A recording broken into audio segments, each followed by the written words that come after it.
Alright, what is up everyone? Welcome back to the channel. My name is Chris, and today, back with another game review here, and the Flyers, they pick up a 4-3 win over the New York Rangers at home, a bounce-back win from the mess in Lake Tahoe of what that was on Sunday night. And the Flyers, they come back. They get Claude Giroux back into the lineup. I know I did a preview earlier of this game with a bunch of the missed guys out for New York and a bunch of things like that. Obviously talked about the lines, but if you missed that video, just a run through real quick of those lines. You have JVR with Couturier and Farabee, Giroux, Hayes, and Patrick, which was easily the best line for the Flyers tonight. Raffle, Bunneman, and Aubé-Kubel, Twarynski, Andrioff, and more in there on that fourth line. As for the D pairs, Ghost and Provorov, Sanheim and Myers, Hag and Gustafsson, the Flyers wore their reverse retro jerseys tonight. Second game in a row and first win with those jerseys this year, as I have the t-shirt on and the jersey I took down, and I now have the Ilka Sinisalo jersey that is up there. Thanks, Mom, because that was my mom's when she had season tickets in the 80s. And, from the many games they went to in the late 80s from the Capitals series in 87 with the Murray Craven overtime winner and all that stuff. But again, big win tonight from the Flyers. Early on here in this first period, two great chances from the Flyers. Provorov and Ghost in tight in the first minute, and it's like, oh, okay, here we go. G had a great chance early. It was a save, and then he swatted the puck down. It was a really nice play. Probably wouldn't have counted if it went in because it would have been a high stick. Flyers definitely had jump, and the Rangers had a couple turnovers that led to Flyers chances. Flyers had 4 scoring chances in the first minute 25 of the first. Coots line had a really good shift after the third and fourth line. We're kind of stuck in the own zone. If you kind of look at these lines, you have the first and second line are pretty much stacked with the offense. Patrick getting moved up the wing kind of takes away that center spot third there. So it's kind of, you see the offense is kind of, decreasing as the lineup kind of goes down. So, they definitely needed offensive punch from those two lines early on, and they got that, and they got it consistently throughout the game. Flyers get a power play here with 14:29.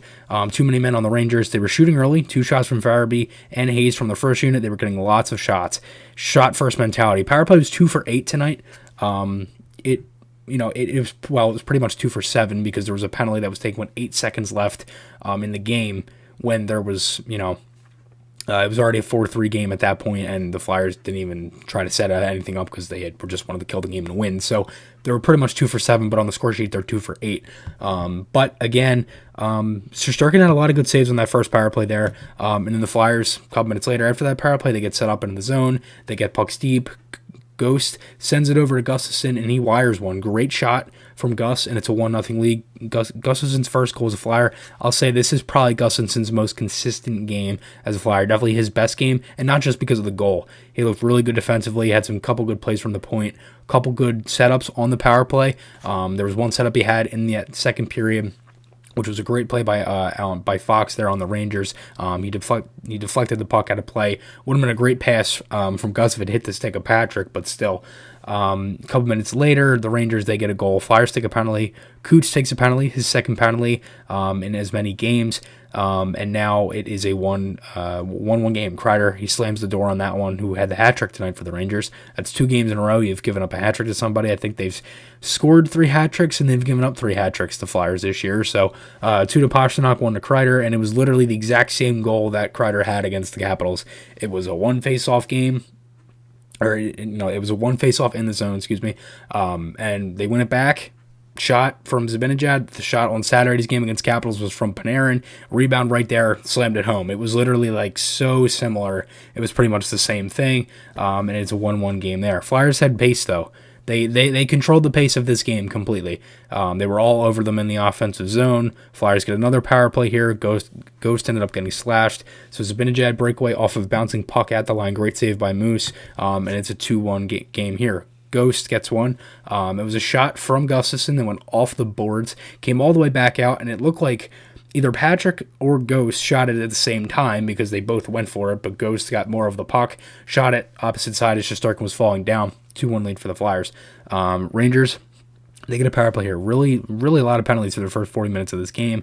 Right after the goal, Flyers took this penalty. Aubé-Kubel takes a hold. Great save by Moose on a backdoor play. And it was a pass from Zibanejad over to Blackwell. Moose had a really nice save. He had another really good save here again on Smith. Strome hit a crossbar, but the Flyers defended all right on that. Penalty kill late. It's been really inconsistent this year, the penalty kill. It's worrisome when they go on the penalty kill. Like last year, it was like, oh, they took a penalty. It's not really a big deal because the penalty kill will most likely kill it off because it was that good. And now it's like, yeah, you're kind of just waiting for it. And, at times they've given up goals. Rangers had 2 power play goals tonight. They were 2 for 5. Flyers took some really stupid penalties in this game. I'll say that, and I'll get to that later. But again, first period, really good period overall. Lots of zone time, a lot of chances. Moose made saves when he needed to, and the Flyers were able to score goals. Had a lot of offensive chances, but again, the Rangers in this game, majority of their chances came from the power play in the first 40 minutes of this one. Probably 80% of their offensive, chances and just shots, because they had 19 through 2 periods, were from the power play. And, that's not good if you continuously take stupid penalties like that. Early here to start the second period, Moose had 2 great saves on a mini 2-on-1, unbelievable stops off a really bad change for the Flyers. Hayes and Patrick go. The 2 defensemen are caught. It's like a 4-on-2, 3-on-2 for the Rangers. Everybody's like, what the hell? You got 3 forwards coming back into the zone. It's just a whole mess, and Moose made 2 really good pad saves there to keep it a 2-1 game. Flyers get a power play a couple minutes later. Coots, he draws a penalty, or that line draws a penalty, I believe Farabee drew the penalty at 17:06, and the Flyers get one. Great pass from Farabee on this play, because the Rangers defenseman completely missed his assignment. Seam pass is wide open. Both defensemen go one way. JVR creeps up. Seam pass is wide open. Bam, he finds him. Backdoor, and it's a 3-1 Flyers lead there. JVR is now tied for, I believe, the most power play goals in front of the net this year. I mean, he's got I think he has 7 power play goals right now. JVR, he's been fantastic on that this year, and it's been really his bread and butter. Flyers get a power play literally right after the goal again at 15:49. Then a 5-on-3 delay game on the Rangers for a minute 38. Flyers have a 5-on-3. Oh my God, they were peppering the Rangers on this 5-on-3. They had shot after shot after shot, and it was shot first mentality all night on the power play. And they just kept firing away. Shesterkin had a handful of good saves. Ghost had a couple one-timers. Giroux, they tried to go backdoor to Couturier, a couple tips in front, and they couldn't really get the goal. A lot of chances, but again, they couldn't really score. So the power play was fantastic tonight, even though they only scored 2 goals on 8 opportunities, which really was 7, as I talked about earlier. Rangers get a power play, Bunneman interference, and 3-2. Kreider again. Seam pass is wide open. Guy missed in front. Nothing Elliott can do. It's right off the skate of Kreider to a wide open net. He just taps it, and it's a 3-2 game. Again, and I put it in my notes here. Power plays have been all the Rangers' offense because, again, through 2 periods, that was really all their offense. Moose had a couple nice saves after that goal. He was really playing well. Had a great game tonight.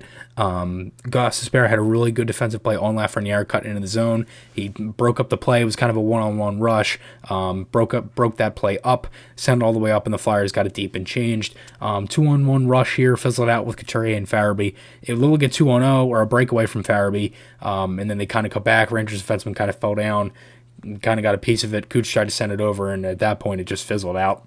And then the Flyers get a goal here again.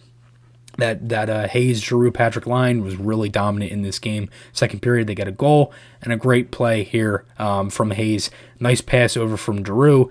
He sends it over to Hayes. He snipes it on Shesterkin with 5:23 left in the second here, and it's a 4-2 game. Hayes snipes it where Mama hides the cookies, and that's Giroux's 3rd assist of the game.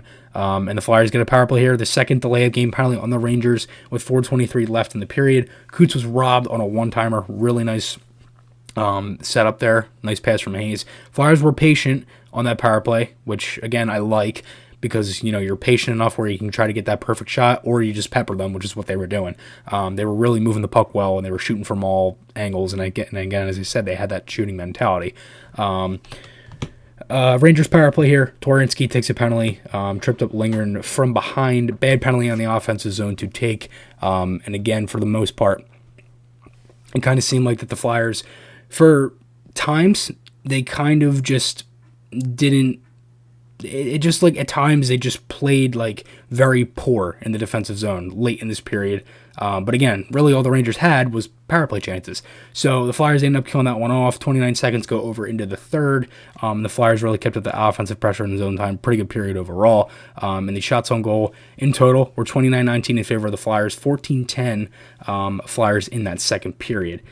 Start of the third, Patrick had a really nice back check on a left front near Zibanejad 2-on-1. No shot was taken there. No call here on Morin. I didn't really understand why. It was an interference. Clearly missed it.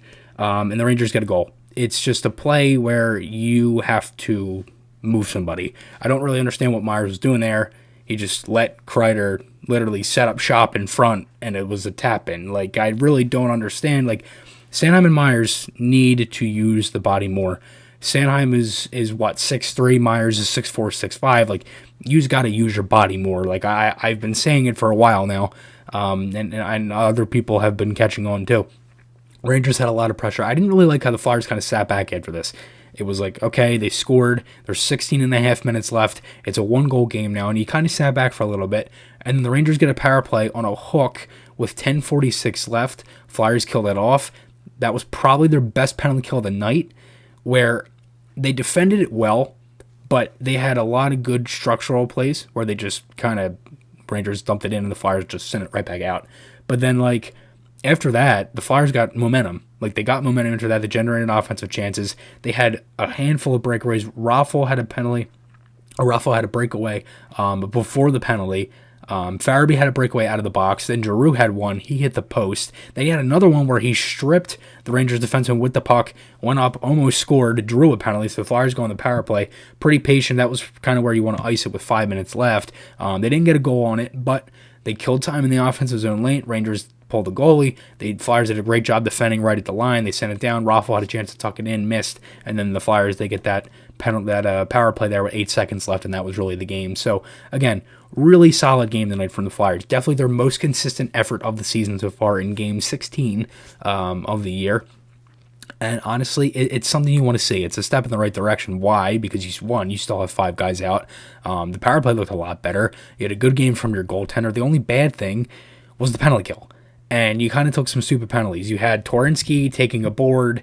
You had Bunneman taking it in a hold. There was an interference. It was just like little things like that. Like, you don't want to be taking penalties.